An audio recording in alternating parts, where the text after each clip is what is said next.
하나님 말씀 욥기 15장입니다. 욥기 15장 15절 말씀부터 좀 보겠습니다. 욥기 15장 15절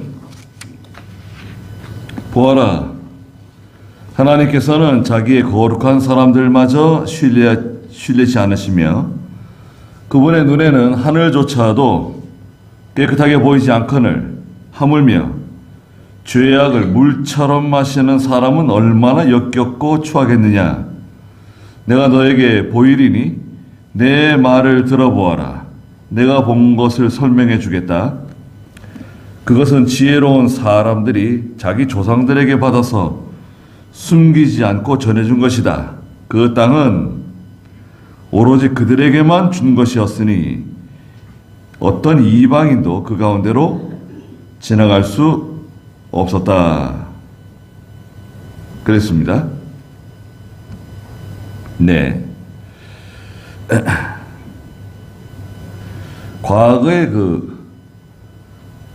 과거의 지혜, 과거로부터 내려오는 진리에 대해서 엘리바스가 말하고 있어요. 엘리바스는 이제 4장에서 엘리바스가 말했고요. 오늘 그 15장에서 엘리바스가 말하고 있고, 또 이제 22장에 가면 또 엘리바스가 말하고 있는 내용이 기록되어져 있습니다. 엘리바스는 그 욥을 찾아온 세 친구들 가운데서 가장 연장자인 것 같고요. 나이가 상당히 많은 것 같아요. 그 15장 10절에 보시면 우리 중에는 백발이 된 사람도 있고 노인도 있으며 네 아버지보다 나이가 많은 사람도 있다고 욥에게 말하고 있는데, 아마도 여기서 네 아버지보다도 나이가 많은 사람, 이 사람이 바로 엘리바스인 것 같아요. 예. 나이가 많고 경험도 많고 상당한 그 지혜를 가지고 있는, 또 믿음도 있는 분이세요. 그런데 이제 욥에게 대한 그 착각이 있죠. 욥이 당하는 환난은 그 일반적인 사람들로 이렇게 평가해서 이해를 했어요. 근데 욥이 당하는 환난은 일반적인 환난이 아니죠. 예. 이건 특별히 하나님께서 욥에게 특별히 주시는 환난이에요. 특별히 주시는 환난이 있습니다. 일반적으로 우리가 알기는 어떻습니까? 예수 잘 믿고 하나님 말씀 잘 순종하고 믿음으로 살면 금생에 살아있는 동안에도 하나님께서 많은 은혜와 복을 내려주세요. 건강도 주시고 물질도 주시고 심지어는 자녀들에게도 많은 은혜를 베풀어 주시는 것이 일반적인 원리예요. 그러나 다 그렇지는 않습니다. 다 그렇다 그러면 안 돼요. 왜냐? 세례요한 보세요. 세례요한이 얼마나 믿음이 좋습니까? 예수님이 앞잡이로서 얼마나 일을 많이 했습니까? 근데 세례요한 목 잘려 죽었어요. 결혼도 하지 않고. 사도 바울 보세요. 사도 바울 얼마나 공부도 많이 하고 지혜롭고 말이죠. 예. 신약성경 14권이나 기록하고, 네. 믿음 좋은 하나님의 이방인의 사도로서 하나님께 쓰임 받았는데 고난이 얼마나 많습니까? 고난이 이루 말할 수 없어요. 사도 바울이 받은 고난. 사도 바울이 무슨 고난 받았다 그랬습니까? 고린도후서 12장 한번 보실까요? 예. 11장 24절, 아니 저기 23절부터 읽어볼까요? 그들이 그리스도의 일꾼이냐 정신없는 말 같지만 나는 더욱 그러하다. 나는 더 많이 수고하고 감옥에도 더 많이 갇히고 매도 수없이 맞고 여러 번 죽을 뻔하였다. 유대인들에게 40에 하나 감한매를 5번 맞았으며 3번 채찍으로 맞았고 1번 돌로 맞았으며 3번 파선을 당하였고 하루 밤낮을 바다에서 헤매었다. 여러 번에 걸친 여행에서 강의 위험과 강도의 위험과 동족의 위험과 이방인의 위험과 성읍의 위험과 광야의 위험과 바다의 위험과 거짓 형제들의 위험을 겪었다. 또 수고하고 애쓰며 여러 번 자지 못하고 굶주리고 목마르며 여러 번 굶고 추위에 떨며 헐벗기도 하였다. 네. 이거 보세요. 사도 바울이 나는 더 많이 수고하고 감옥에서 더 많이 갇히고 매도 수없이 맞고 매를 수없이 맞았대요. 여러 번 죽을 뻔하였다. 유대인들에게 40에 하나 감한 매를 5번 맞고 그 40 매를 때리되 40까지 때리는 거예요. 그 율법이에요. 율법. 매는 40대 이상 때리면 안 돼요. 근데 세리다가요. 한 대, 두 대, 세 대인데 세리다가 그만 까먹고 40 한 대 때리면 어떻게 해요? 그러면 율법을 어기는 게 되잖아요. 하나님의 법을 어기는 게 되잖아요. 그러니까 아예 하나 빼는 거예요. 39대 때리면 제일 많이 맞는 거예요. 그거를 5번 맞았다는 거예요. 이건요, 한번 맞으면 죽는 거예요. 40에 하나 감하면은요, 곤장이에요, 곤장. 우리나라 말로 곤장. 곤장 39대 맞으면 어떻게 할까요? 그 사람 아마 몇 달 동안 못 일어날걸요? 집에 가가지고. 살이 다 문드러질 겁니다. 3번 채찍으로 맞았고, 이 채찍도 그냥 채찍이 아니에요. 일반적인 그냥 채찍이 아니라, 그 긴 채찍 있잖아요. 그리고 그 가죽 채찍에 막 찡이 박혀 있는 거예요. 한번 이렇게 치면은 살점을 막 뜯어내는 그 채찍 있잖아요. 그런 무서운 채찍입니다.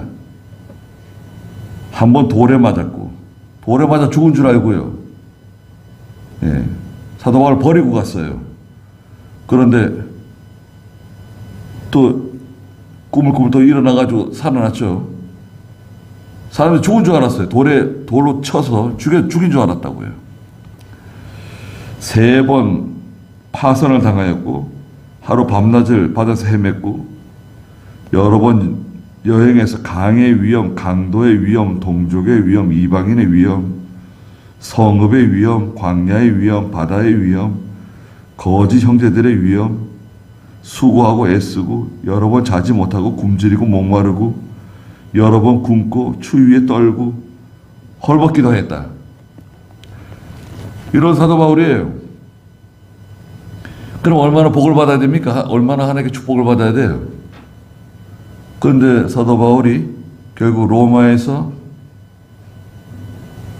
도끼에 목이 잘려서 참수당했어요. 성경에 기록되어 있지 않지만 이제 구전에 내려오는 전통적으로 내려오는 구전에 의하면 로마에서 이제 죽었는데 차명을 당한 것으로 이렇게 순교당한 것으로 기록되고 있습니다. 그리고 욥이 뭐 잘못한 거 있어요? 욥이 뭐 특별히 뭐 하나님께 무슨 범죄한 거 있어요? 음행죄를 지었어요? 뭐 무슨 남의 물건을 훔쳤어요? 뭐 했어요? 사람을 죽였는가요? 근데 물질이 다 없어지고 자녀들이 한꺼번에 죽고 몸에 병 들어가지고 죽어가고 있는 형편인데, 일반적인 원리로 봤을 때는 마땅히 하나님께 무슨 특별한 죄를 지어가지고 하나님의 무서운 징계를 받고 있다, 이렇게 볼 수밖에 없어요. 그런 논리예요. 엘리바스라든지 다른 친구들이 말하는 것은 그렇게 보는 거예요. 그러나 이것은 그렇지 않죠. 예수님도 마찬가지예요. 예수님 아무 잘못한 게 없지만 십자가에 달려 죽으신 거 아닙니까? 성경에 애매히 당하는 환난도 있다 그랬어요. 잘못해서 당하는 환난도 있지만 애매히 당하는 환난도 있습니다. 잘못한 게 없는데 환난 당할 때도 있어요. 그래도 애매히 당하는 환난 어떻습니까, 여러분? 고소해? 고발해? 너 왜 내가 잘못한 것도 없는데 왜 나를 괴롭히냐? 싸워요? 그러면요, 계속 싸워야 돼요. 살다 보면 애매히 당하는 환란이 많습니다. 애매히 당하는 환란. 하나님께서 또 우리에게 환란도 주시고, 또 질병, 병에 또 걸려가지고 고생할 수도 있고, 또 자녀 때문에 또 고생할 수도 있어요. 자녀가 아파서 고생할 수도 있고, 자녀가 속상하게 말 안 듣고 속상하게 만들어서 고생할 수도 있고, 뭐 여러 가지 일이 많이 있습니다. 여기 15절에 보니까 보아라, 하나님께서는 자기의 거룩한 사람들마저 신뢰하지 않는다. 거룩한 사람, 이 거룩한 사람은요, 이 사람을 말하는 게 아니에요. 여기서 자기의 거룩한 사람은 천사들을 말합니다. 천사. 여기 사람이라고 그러지 마시고 그 옆에다가 천사라고 적어 놓으세요. 이건 천사를 말한다. 예. 거룩한 천사를 말하고요. 하나님께서는 천사들마저 신뢰하지 않는다는 거예요. 하나님 천사도 신뢰하지 않는데 이 죄 많은 인간을 신뢰하세요? 뭐 어림도 없죠. 엘리바스가 그 4장에서도 엘리바스가 말했는데요. 거기서도 엘리바스가 비슷한 말이었어요. 4장 17절 한번 읽어보세요. 4장 17절. 죽을 인생이 하나님보다 더 의로울 수 있느냐? 사람이 그의 창조자보다 더 깨끗할 수 있겠느냐? 보아라, 하나님께서는 그 종들조차 신뢰치 않으시고 그 천사들에게도 허물이 있다 하시니. 네. 하나님보다 더 의로울 수 없고 하나님 그 창조자보다 더 깨끗할 수 없다. 하나님께서는 그 종들조차 신뢰하지 않으시고 그 천사들에게서도 허물이 있다 하신다. 하나님은 아무도 신뢰하지 않으세요. 천사도 신뢰하지 않으신다. 사람을 어떻게 신뢰합니까? 사람은 먹을 거 안 주면 배고프다 그러죠. 마실 거 안 주면 목마르다 그러죠. 또 피곤하죠. 자야 되죠. 욕심은 많죠. 교만하죠. 어떻게 사람을 신뢰합니까? 욥도 그런 말 했어요. 욥도 그 14장 1절에 보시면 14장 1절 한번 읽어보시겠어요? 여자에게서 난 사람은 사는 날들이 짧고 괴로움이 가득하며 꽃처럼 피었다가 시들고 그림자처럼 달아나고 머물지 않습니다. 이와 같은 사람을 주께서 눈을 열어 살피시며 나를 주님의 앞으로 이끌어 신문하십니까?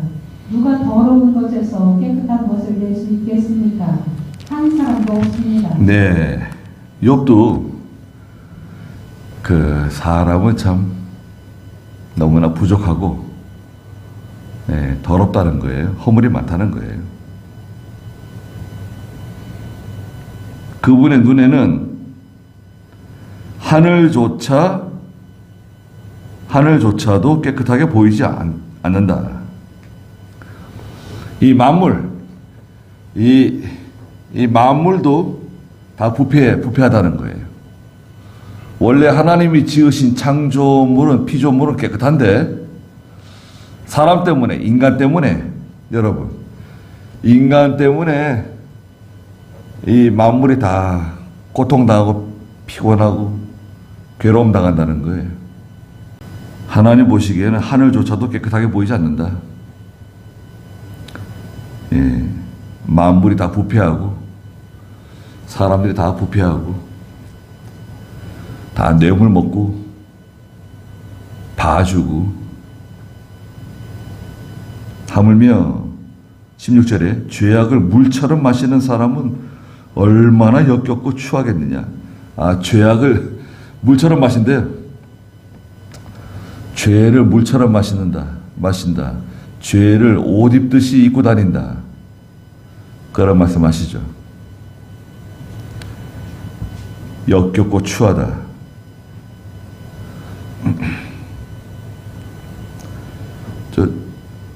여러분 좀 온보기 좀 꺼주시겠어요? 네. 17절에 내가 너에게 보이리니 내 말을 들어보아라. 내가 본 것을 설명해 주겠다. 그것은 지혜로운 사람들이 자기 조상들에게 받아서 숨기지 않고 전해준 것이다. 네. 조상 대대로 내려오는 전통적인 고전적인 그 지혜, 전통적인 지혜에 대해서 내가 숨기지 않고 너한테 말해주겠다는 거예요. 욥에게. 19절에 그 땅은 오로지 그들에게만 준 것이었으니 어떤 이방인도 그 가운데로 지나갈 수 없었다. 하나님께서 그 조상들에게 주신 좋은 지혜, 그들에게만 주신 건데 20절 읽어보세요. 악인은 평생 동안 고통을 당하고 폭군의 횟수는 정해져 있으며 공포의 소리가 그의 귓가에 울리고 평안할 때에 파괴자가 그에게 들이닥치니 그가 어둠에서 벗어나기를 바라지 못하고 칼날에 넘겨지기만 기다리고 있구나.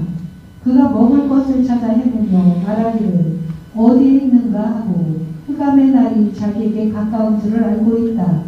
재난과 고통이 그를 두렵게 하고 싸울 준비가 되어 있는 왕같이 그를 덮치니. 네, 20절에서 24절까지의 내용인데요. 전통적인 그 지혜. 20절에 보니까 악인은 평생 동안 고통을 당한다. 이거예요. 징악상선. 악을 행하면 벌을 받고 선을 행하면 상을 받는다. 그렇죠. 우리나라도 그렇잖아요. 악을 행하면 하늘이 노한다고.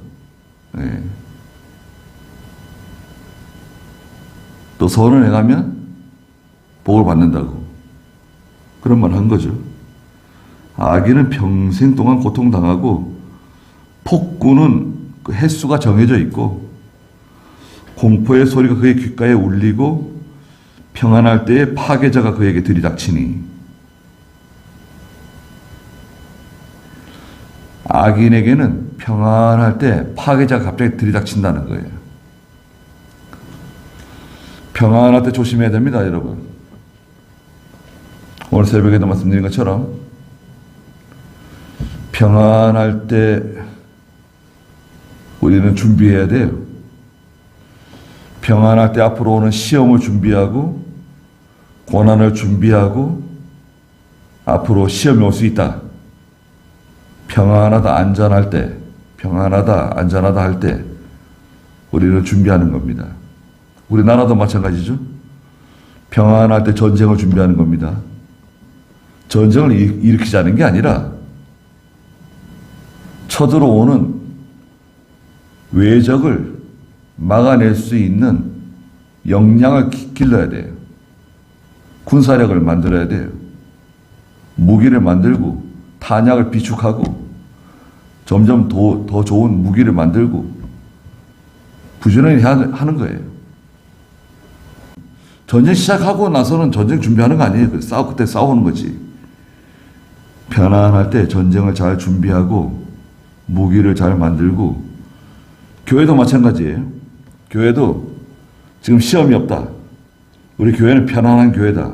이 생각하지 말고 항상 목사도 그렇고 장로님도 그렇고 우리가 다 긴장하고 편안할 때 언제든지 우리가 시험이 올 수 있다.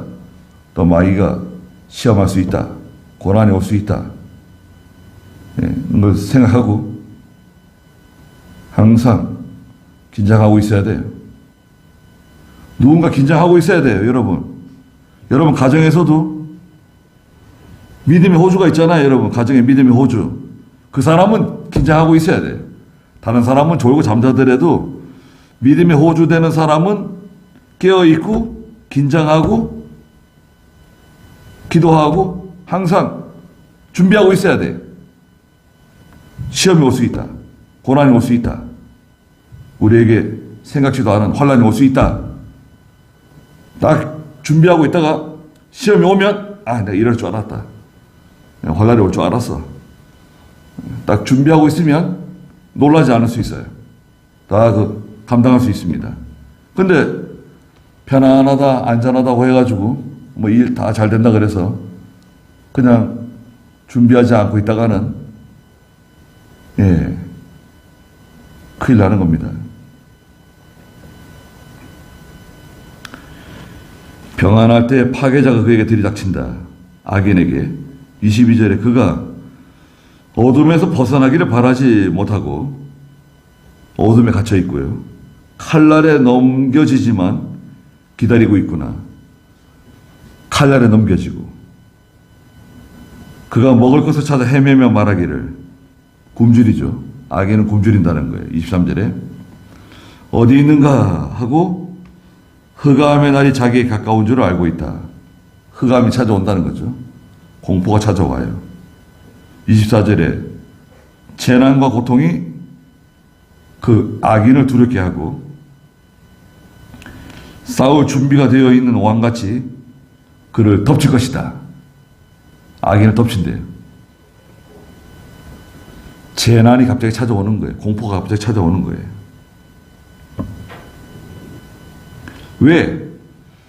왜 악인에게 이런 일이 닥치느냐에 대해서 25절에 이는 그가 자기 손을 들어 첫째 하나님을 대적했다는 거예요. 하나님을 반대, 진리를 반대, 교회 반대, 예수 믿는 사람 반대, 하나님을 대적하는 거예요. 나 하나님 대적한 적 없는데. 교회를 대적했잖아요. 목사를 대적하고 예수 믿는 사람 대적하고 괴롭히고 손해주고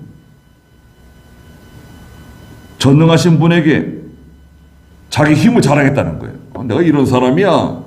하나님을 대적했죠.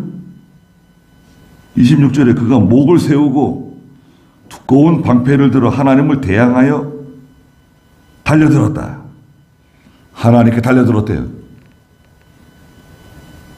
선교를 방해하고 교회 건축하는 거 방해하고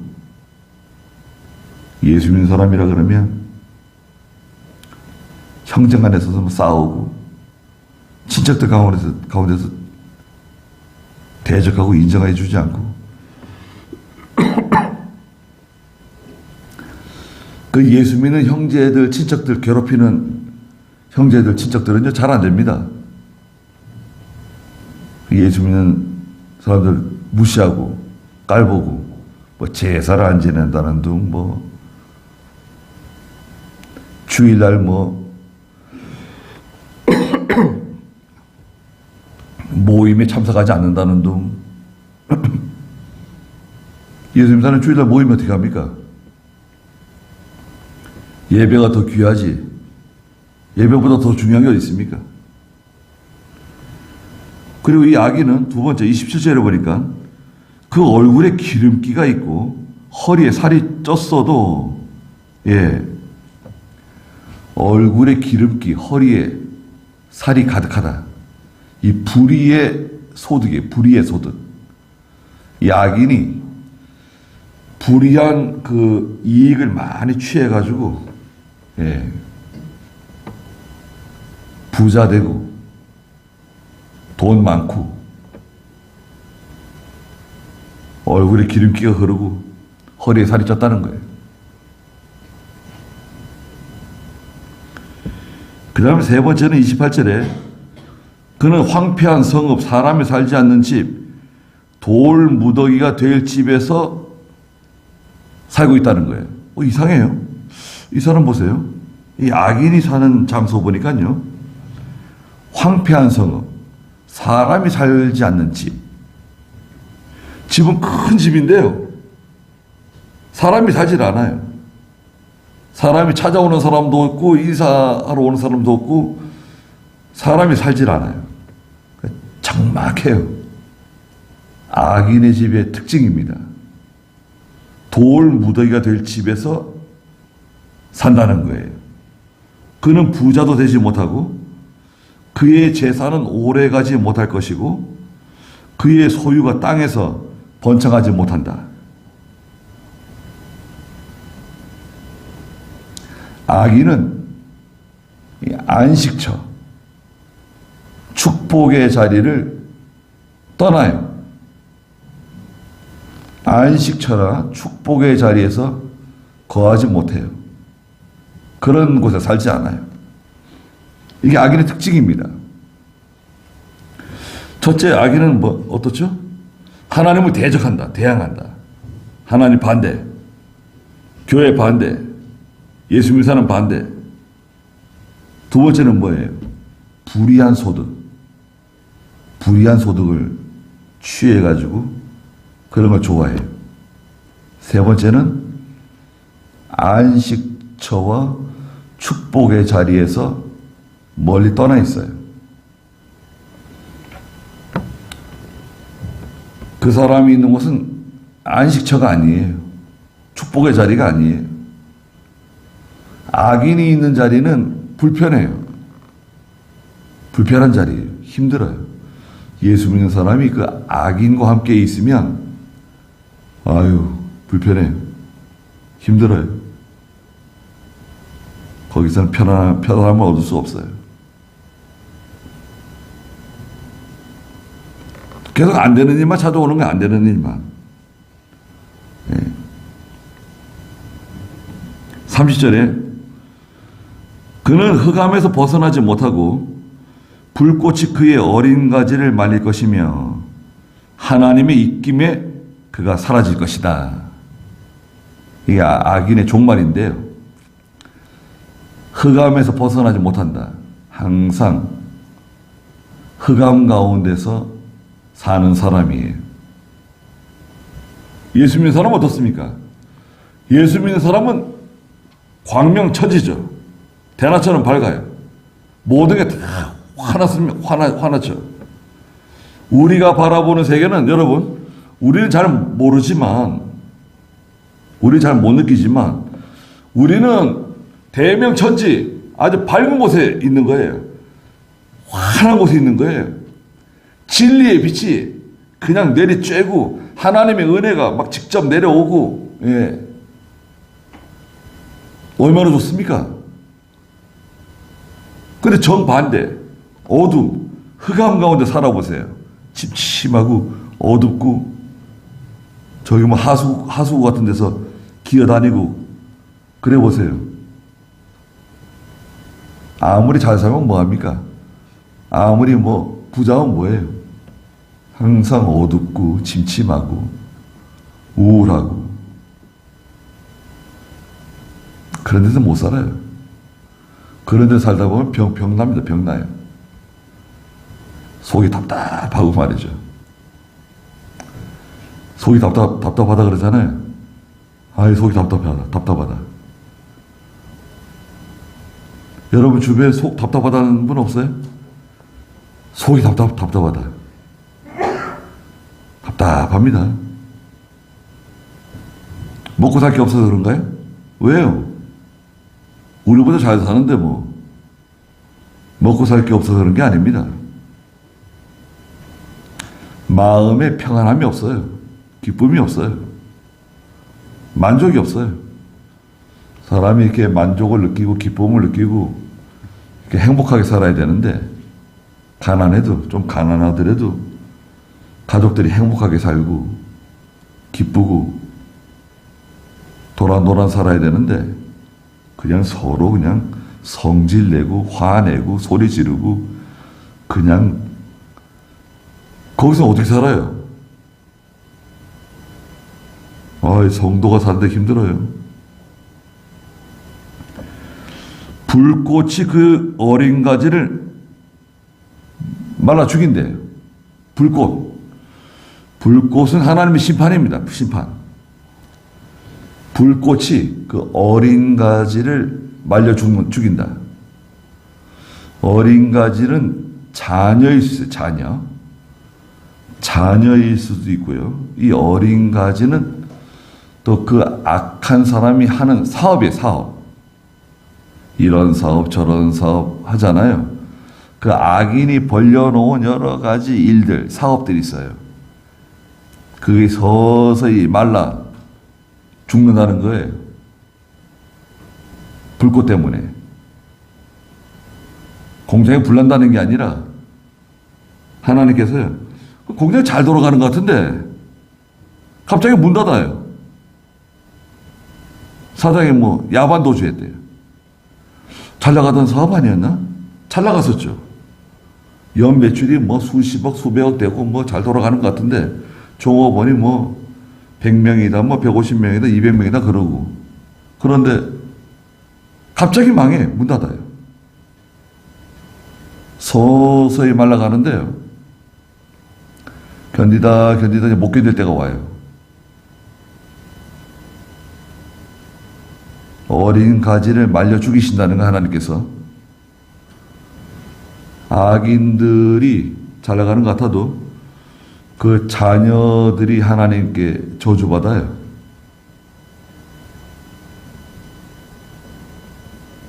하나님의 입김에 그가 사라질 것이다.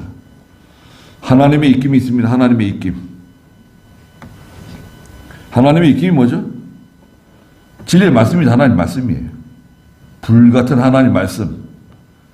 불같은 하나님의 말씀에 다 사라지는 겁니다.